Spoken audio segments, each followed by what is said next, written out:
আপনি জানেন কি একটি আম পাতা আপনার ভালোবাসাকে আপনার জীবনে ফিরিয়ে আনতে পারে?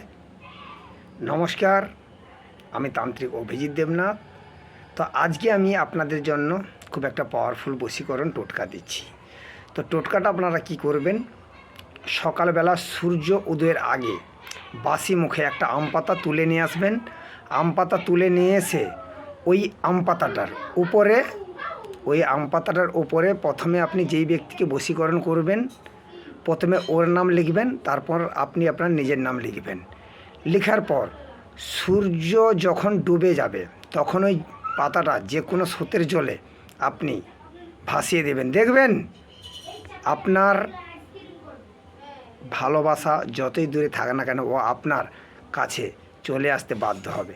আজ ছিল এটুকু। নমস্কার, ভালো থাকবেন। জয় মহাশক্তি কালী জয়।